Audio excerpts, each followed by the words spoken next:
انشاءاللہ العزیز ہماری نئی اور نوجوان نسل کے اندر اس چیز کو جاگزی کر دیا جائے تو کوئی وجہ نہیں ہے کہ یہاں پہ سلطان صلاح الدین ایوبی جیسے لوگ موجود ہیں اور وہ افکار علامہ محمد اقبال علیہ رحمہ ان کے افکار کو سمجھتے ہوئے انشاءاللہ العزیز پاکستان کو اور پوری ملت اسلامیہ کو اس گرداب میں سے نکال سکتے ہیں۔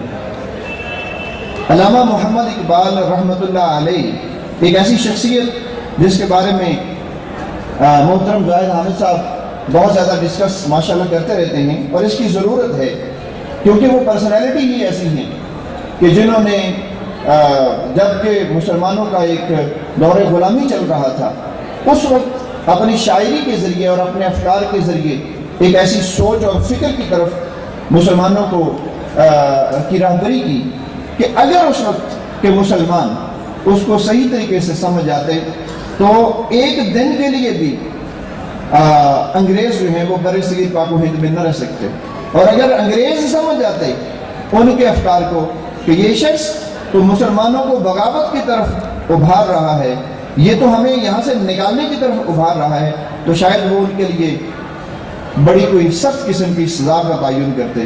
بہرحال میں بہت زیادہ شکر گزار ہوں محترم زاہد حامد صاحب کا اور ان کی ٹیم کا اور تمام معزز مہمانان کا کہ وہ اپنی مصروفیات کو چھوڑ کر اس بہترین پروگرام کو سننے کے لیے یہاں پہ تشریف لائے۔ بہت شکریہ۔ Thank you very much, Farooq sir. Now, without any delay, I would like to invite our guest speaker, Zahid Hamid sir. Please welcome, as you do always.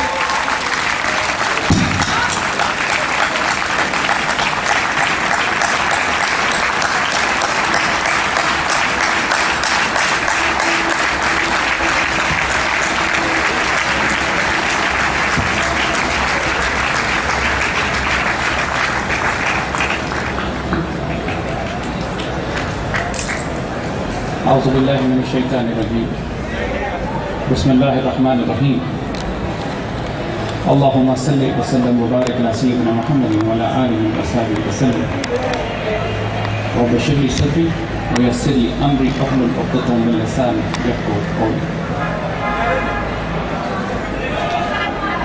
میرے پیارے بچوں، اساتذہ کرام، لیڈیز اینڈ جینٹلمین، السلام علیکم ورحمۃ اللہ وبرکاتہ۔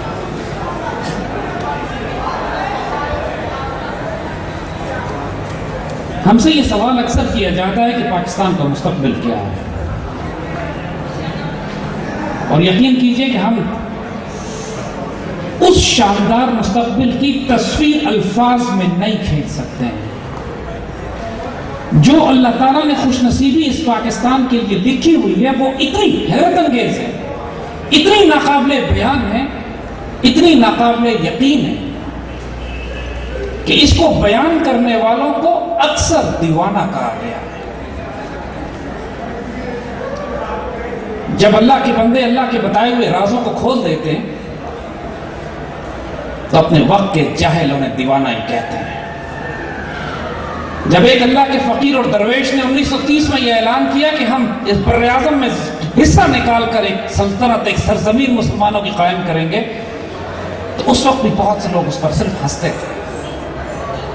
جب علامہ اقبال نے اپنا یہ خواب سنایا الہ آباد کے اس ایڈریس میں کہ اب ہم انگریزوں کے ساتھ، انگریزوں کی غلامی میں ہندوؤں کے ساتھ مل کر آزاد، اگر ہندوستان کو انگریز چھوڑ کر بھی چلے جاتے ہیں تو اس حکمرانی میں، اس ریاست میں ہم حکومت میں سے حصہ نہیں نکالیں گے بلکہ بر اعظم کاٹ کے اپنے لیے ایک الگ ملک بنائیں گے، تو اب ذرا تھوڑا سا ماضی میں جا کے دیکھیے کہ کس قدر ناقابل یقین خواب تھا۔ خلافت موومنٹ کو تباہ ہوئے چند سال گزرے تھے، مسلمانوں کا وہ مرکز جو 1400 سال سے قائم تھا، مسلمانوں کی spiritual, religious, political centre of gravity, اس کو انگریزوں نے تباہ کر دیا تھا۔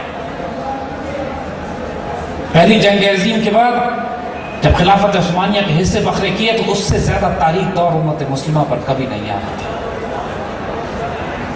اپنے بڑوں سے پوچھئے جب انہوں نے خلافت موومنٹ چلائی تھی،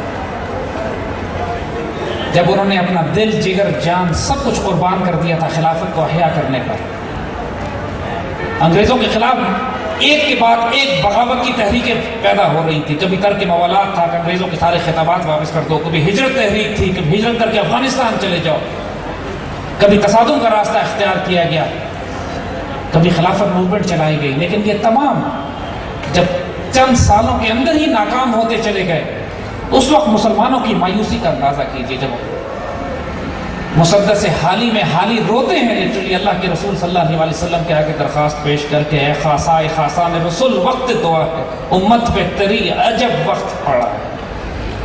آپ بچوں کو اندازہ نہیں ہے اس وقت کہ وہ کتنا تاریکی کا دور تھا, کہ جب سوائے مکہ مدینہ کی اور افغانستان کے پوری مسلمان دنیا غلام ہو چکی تھی. آج ماشاءاللہ آپ اتنے مسلمان ممالک کو دیکھتے ہیں, یہ تصور سے باہر ہوگا آپ کے کہ جب کوئی مسلمان خطہ آزاد نہ ہو. اور اس وقت ہندوستان میں ایک دیوانہ جس کے پاس کوئی فوجی طاقت نہیں ہے, کوئی پولیٹیکل پاور نہیں ہے, کوئی میڈیا اس کے ساتھ نہیں ہے, وہ خواب دکھاتا ہے ہم انشاءاللہ ایک آزاد ریاست قائم کریں گے. اور 1930 میں کیا ہے, اس وقت تاج برطانیہ پر سورج غروب نہیں ہوتا تھا. ایک طرف جاپان سے لے کر افریقہ تک اس کی حکومت پھیلی ہوئی تھی. اس وقت جب اس دیوانے نے آ کے کہا کہ مجھے اللہ کی طرف سے بشارت دے دی گئی ہے کہ ایک ملک تیار ہوگا, ایک ملک تعمیر کیا جائے گا جس کی بنیاد لا الہ الا اللہ کے اوپر ہوگی, اس کو ماننے والا کوئی نہیں تھا اس وقت. علامہ اقبال نے اپنے 1912 میں اپنے مشن کا آغاز کیا تھا. 18 سال تک وہ اپنی کریڈیبلٹی اسٹیبلش کرتے رہے امت مسلمہ کے آگے کہ ان کا مقام کیا. لوگوں نے ان کو فلسفی کے طور پر دیکھا, شاعر کے طور پر دیکھا, ایک پولیٹیکل انالسٹ کے طور پر دیکھا. لیکن اگر نہ دیکھا تو اس درویش اور فقیر کو نہ دیکھا کہ جو اپنے رب کی طرف سے انسپریشن لے کے, اپنے رب کی طرف سے عطا کی ہوئی نور بصیرت سے وہ حقیقت ہمیں بتا رہا تھا جو آنے والے دور میں لوگوں کو ایک انتہائی خوشخبری کی بشارت. 1938 کا بچوں واقعہ علامہ اقبال کے انتقال سے کچھ عرصہ پہلے کی بات ہے. لوگوں نے آگے اقبال سے اعتراض کیا, ان کا مذاق اڑایا کہ آپ تو کہا کرتے تھے پاکستان بنے گا, آپ تو کہتے تھے کہ ایک ایسی امت بنے گی جس کو سبق پڑھایا جائے گا صداقت کا, عدالت کا, شجاعت کا, تاکہ لیا جائے گا کام اس سے دنیا کی امامت کا. وہ کہاں ہے وہ قوم؟ آپ تو وعدہ کیا کرتے تھے کہ نگاہ بلند, سخن دل نواز اور جاں پرسوز قیادت آئے گی. کہاں وہ قیادت؟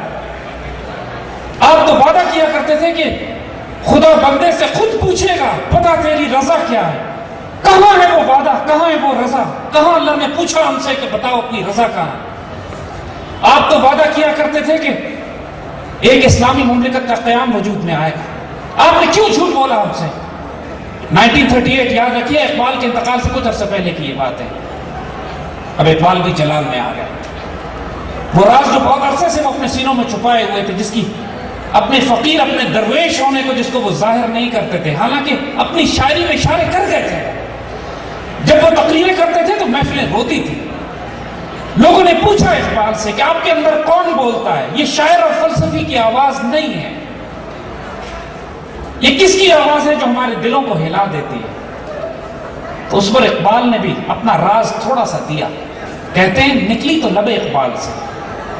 تم یہ پوچھتے ہو کہ یہ باتیں کس کی ہیں, کہاں سے آئی ہیں؟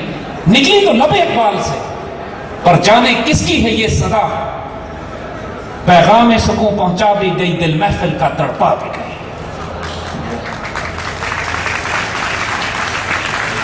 لوگوں نے اقبال سے پوچھا کہ آپ کون ہیں, اپنی حقیقت سے ہمیں تعارف تو کرائیے.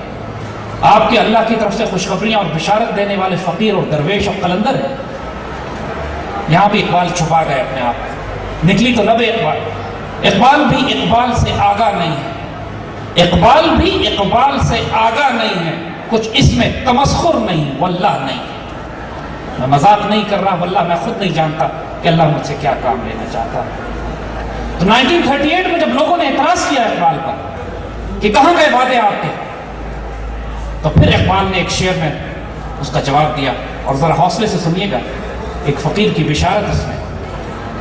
فرماتے ہیں کہ عشق کو فریاد لازم تھی, عشق کو فریاد لازم تھی, سو وہ ہو چکی. اب ذرا دل تھام کے فریاد کی تاثیر دیکھ. اب دیکھو تو صحیح ہوتا کیا ہے تمہارے ساتھ. میرے بچوں, 1940 کی ریزولوشن کوئی ریزولوشن نہیں تھی، آپ ایسی شہر لاہور میں،